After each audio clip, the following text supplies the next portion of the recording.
At a recent conference on algae hosted by the Open University of Hong Kong, Karen Cheng, the regional manager of Earthwatch Institute, explains an innovative program called FreshWater Watch, in which local volunteers can get involved in helping scientists conduct research aimed at better understanding and conserving the world's water resources.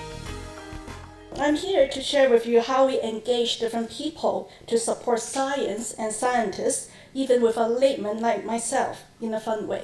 So, as a project manager of Earthwatch, my job is highly related to science, and I work closely with scientists. I may not really directly contribute to the research to algae, but what we do actually supporting the work of the scientists. Earthwatch is an international environmental organization which connects people with science and nature, and our mission is to engage people worldwide in scientific field research and environmental education for developing the knowledge and action necessary for a sustainable planet. So what kind of projects that I'm managing and how we engage people worldwide? Let's see. So there are 4 parts in the programs. The first one is citizen science leaders. The second part is scientific research. Then we have FreshWater Watch. And the last one is the global community. And I'll discuss the 4 parts in my presentations later. But just a brief concept for you all. FreshWater Watch is the project that I manage, and we train up thousands of citizen science leaders to help us to conduct scientific research, and then we connect them through our global community. So these are the 4 parts. So first, about FreshWater Watch. It's a global citizen science project, and it monitors fresh water in the world's major city. We interact with scientists and support solutions to water issues in the region. So in order to have better understanding of what FreshWater Watch is, so let's look at an animations that we prepare, and you will have a better understanding of that.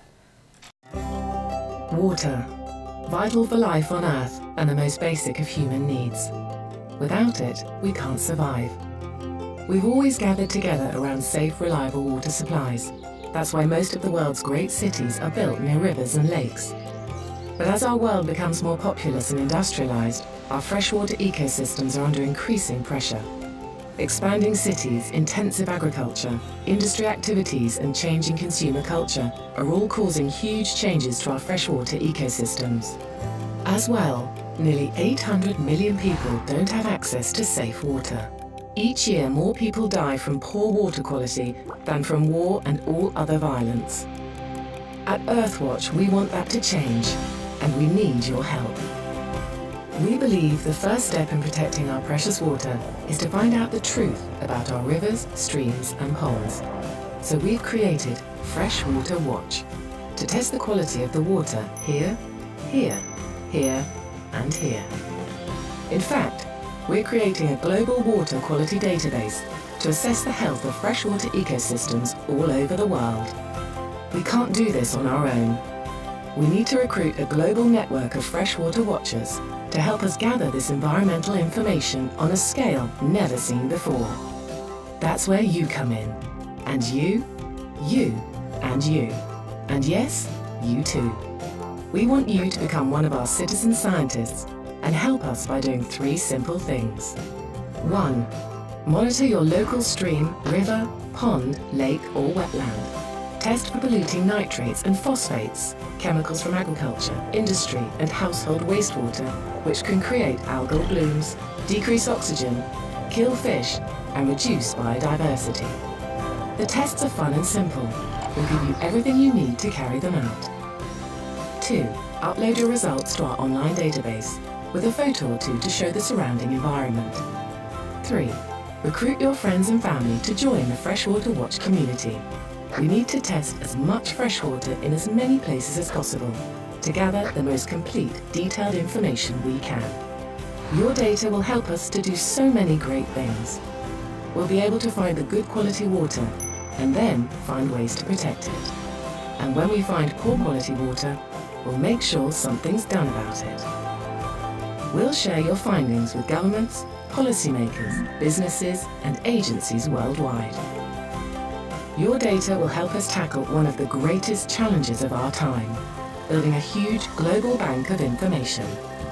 Because we can't know how to protect our water for tomorrow if we don't know what condition it's in today. We'll give you all the support you need, and there's a chance to connect with people all over the world through blogs, social media, and our discussion forums. So, while you're testing a stream in your village, you can be chatting to people testing rivers in Rio, lakes in Lithuania, and ponds in Paraguay. We're asking for a little bit of your time to help make a big difference to the most important thing in the world: water. So I hope you all enjoyed the lovely videos. I'm now sure that you have a better idea of what FreshWater Watch is. So this map shows the locations of all cities that we have FreshWater Watch research project that's set up, and there are a total of 33 locations up to now. In each of these locations, we work with local partners such as a university or research institutions. And in Hong Kong, we work with OUHK, who are familiar with the area and the particular problems associated with water quality in each places. As you might imagine, water quality problems in the UK may be different in Hong Kong or India. So each of the local partners are working with our citizen science leaders, the CSLs, in these locations to answer specific research questions that are particular to their local area. So the research works on two levels: global and local, and I'll go into details later. So here are the scientists that we work with, and you can see Dr. Ho is one of them. So next then we go to the part of scientific research. Then what kind of scientific research that we are doing? So let me share with you the research in Hong Kong. So for this slide, you can see this is data sheets that we provide to our CSL when they go out to do FreshWater Watch for us. Yep, they will have to complete all the questions in this data sheet. And then after that, they will have to upload the data onto our online database. So for question 1 to question 5, they are the global research questions. And for the rest are the local research questions. So for this is the global research. So how we do this, they have to do it by observations plus the global kits that we provided. They will have to observe the general ecosystem conditions, general hydrological conditions, and also the water color and water flow. Then they will have to use the global kits, which is the nitrate and phosphate testing kits, to test the nutrition levels in water. Also, they will have to use the Segi tube to test the turbidity. So these two pictures are taken in KL, where we conduct the CSL trainings. And next is the local research. So in Hong Kong, partnered with OUHK, what we are studying is the study of phytoplankton diversity in relation to the water quality of rivers in Hong Kong. So as shown in the photos on the left, you can see our CSL are using the water quality checker to test the following, like the water temperature, dissolved oxygens, pH, conductivity, turbidity, and salinity. And in the middle photos is a flow meter, and we use that to test the water flow rates. And the last pictures on the right, and this is the most important part in our local research, they are using the plant net to get some concentrated algae samples. So for all sediments, particles, organisms that have a radius larger than 10 micrometers will stay inside. And after they collect the water sample, we will send the water samples to the lab of OUHK for the analysis. So where our CSL takes samples in Hong Kong? And you can see from the map, we will send one group of CSL monthly to one of the 7 locations here. So we have 7 rivers. We need to receive data monthly from all the 7 rivers.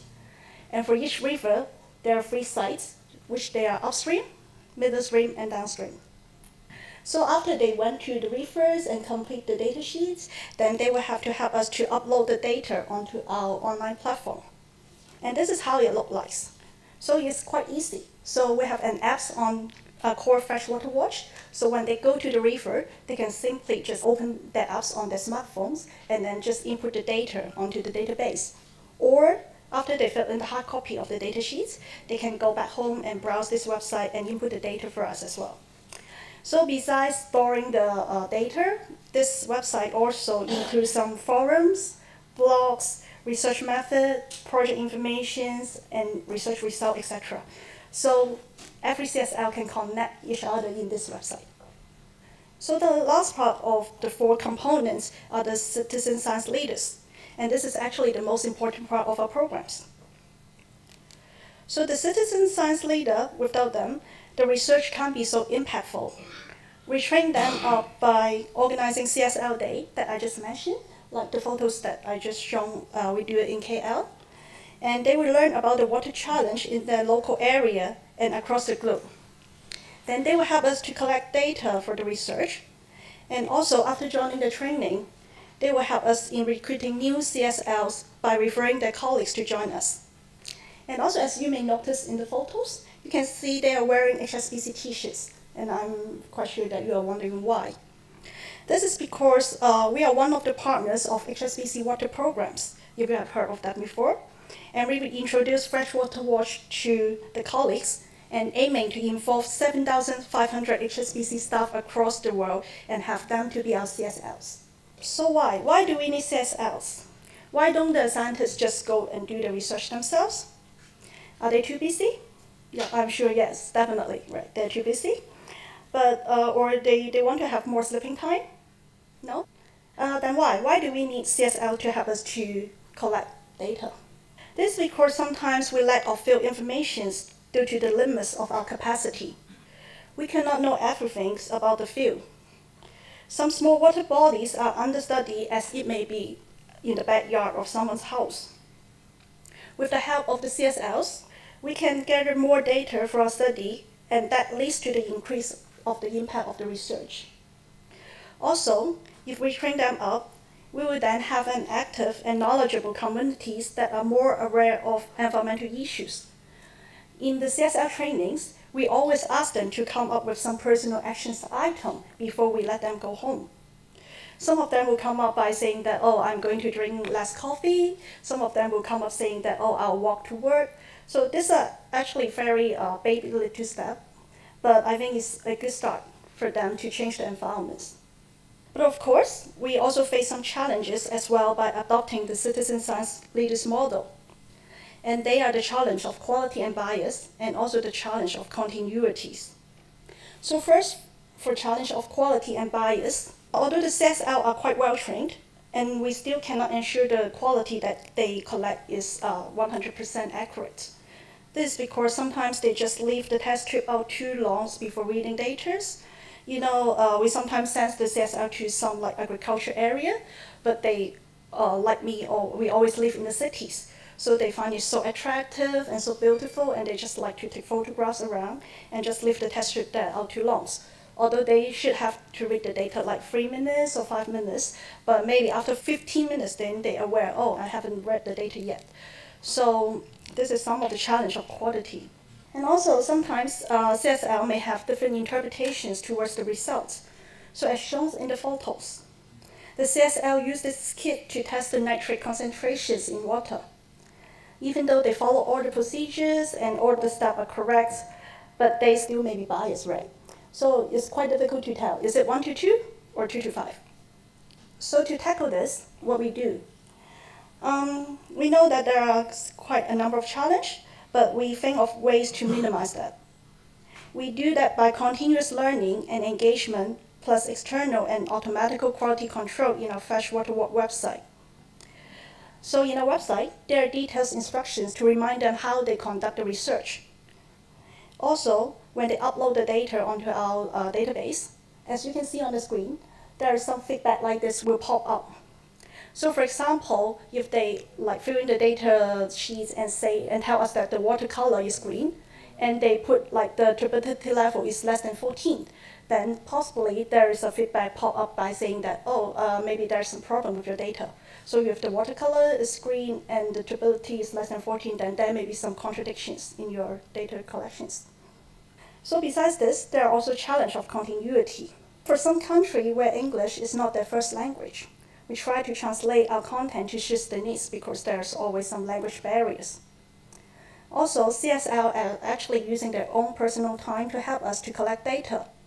Like in the case in Jakarta, where traffic is really serious, CSL may have to spend a day for us, and that is more discouraging. Also, cultural difference also affect the contribution of the CSLs. So for Hong Kong, volunteering is very normal, and we are so used to spend a weekend with the elderly and doing volunteer works. But in some countries, volunteering may be a new concept to them. So they rather spend time with their family and friends instead of doing volunteer works for us. So this is the challenge. Also, for some complex challenge, it's more related to how to keep their interest and keep them engaged. Sometimes the scientific process may not be as fun as they think. You may find it fun when you do it for the first time, but how can we make that sustain? Therefore, we try to think of ways to build relationship with them. We organize reunion sessions and ask the scientists to share the findings with them. So we just want to make sure that they have a sense that they are actually contributing to the environment and contributing to the projects. Although there are a couple of challenges, but as you can see, the participant activity rate are not too bad. At the beginning of the project, we estimate that the activity rate will be around 60%. But besides India, as you can see, all regions actually exceed 60% and even more than 80%. And this is the activity rate in Hong Kong. It's pretty good as well. And you can see in 2014 is far exceed our expectations. And for 2015, until now, we already exceed 80%. So is it worthwhile for the scientists to spend time to train our CSLs? So as you can see on this graph, it's definitely a yes. Why? Because for scientists, they actually receive a 400% return on investment of their time. So for the participants themselves, what do they think? So 93 of them thinks they really commit to the personal actions that they come up with. And 89% of them thinks the training helped them to improve understanding of water issues. 92% think it's an excellent research experience. Also, I would like to share with you a successful case. In a recent study by our partner scientists in Hong Kong, Dr. Ho, Dr. Fred Lee, and also Brazil, together with Earthwatch, citizen scientists have shown that they can play a crucial role in monitoring freshwater health and protecting ecosystem surface in the future worldwide. Using quantitative method and qualitative data taken by citizen scientists in 250 streams in 13 cities in 2013 to 2015, and comparing this to the lab measurement of phytoplankton density, this study demonstrated that trained citizen science leaders could successfully first determine where and when elevated phytoplankton density occurred, and second, provide information to identify the possible causes related to excess nutrition loss. So for the graph on the left, CSL's observations of water color were found to be well correlated to algae density. In situ turbidity measurements also show similar results. And for the graph on the right, citizen science leaders acquired data on nutrition demonstrate a significant relationship between phytoplankton density and phosphate to the 0.1% significance levels. So it's a good case to prove that the success of citizen science leader model. So last, I would like to share with you a video on the CSLs. And citizen science leaders are really important to us. So just to conclude my presentations, let's see what the citizen science leaders say about their role. My name is Vidyut Bhattacharjee. I am from India. Hola, soy Luciana de Argentina.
as you can see, they are all having fun.